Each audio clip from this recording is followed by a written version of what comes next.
Антикорупцијската комисија, невладиниот сектор и опозицијата со жестоки реакции откако владеачката коалиција по скратена постапка се обидува да направи измени во Законот за јавни набавки и да издействува смена на Комисијата за жалби за јавни набавки и одземање на ингеренции на Бирото за јавни набавки. Од платформата на граѓански организации за борба против корупцијата предупредуваат дека законските измени представуваат сериозно уназадување на заштитата од корупцијата која според сите параметри е вкоренета и распространета во општеството, како и упад во работата на институциите и нивна партизација. Наместо според препораките да се зајакнува управната контрола и да се проширува опфатот на тендери кои ќе бидат контролирани врз основа на постојните црвени знаменца за ризици од корупција, оваа контрола се укинува без каков и да е аргумент. Воведувањето на така наречена административна проверка наликува на стариот механизам кој беше предмет на многу контроверзии и критики од сите релевантни институции. Иако еднаш веќе беше повлечен предлогот, повторно се предвидува престанок на мандатите на председателот и на членовите на Државната комисија за жалби по јавни набавки, без да бидат исполнети услови за разрешување и без какви и да се јавни консултации.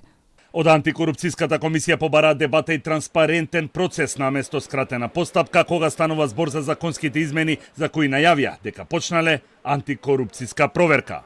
И јавните набавки се една од клучните хоризонтални области во националната стратегија за спречување на корупцијата и судирот на интереси, и затоа секоја измена на законската рамка мора да биде предмет на внимателна и транспарентна проценка. Особено загрижува фактот што во предложените измени се предвидува промена на составот на Државната комисија за жалби по јавни набавки во исклучително краток рок од 15 дена, што отвара дополнителни прашања за транспарентноста и оправданоста на ваквите измени. Од СДСМ се наставот дека носењето закони по скратена постапка отвара врата за манипулации и намалување на транспарентноста, ја нарушува правната сигурност и е директен упад во системот. Образложението кој што овие 7 пратеници го кажува дека ова е во насока на постигнување на некои од индикаторите во реформската агенда не е точно. Во реформската агенда точно е дека треба да се унапредат одредени процеси и процедури,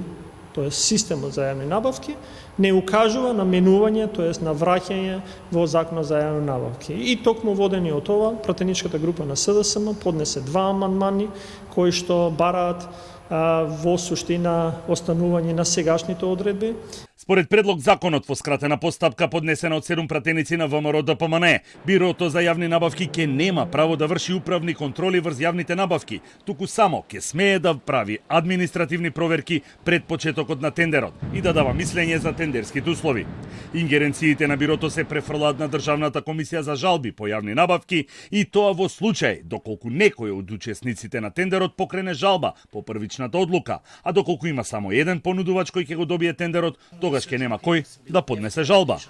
Управната контрола е процедура која ја има во актуелниот закон со која се проверуваат веќе завршени тендери поголеми од половина милион евра за набавка на стоки и услуги, односно поголеми од 2 милиони евра за работи. Последната за јавност позната управна контрола на тендер беше онаа извршена за набавката на евродизел за ЈСП, кога Бирото за јавни набавки нареди поништување на постапката во која имало само еден понудувач.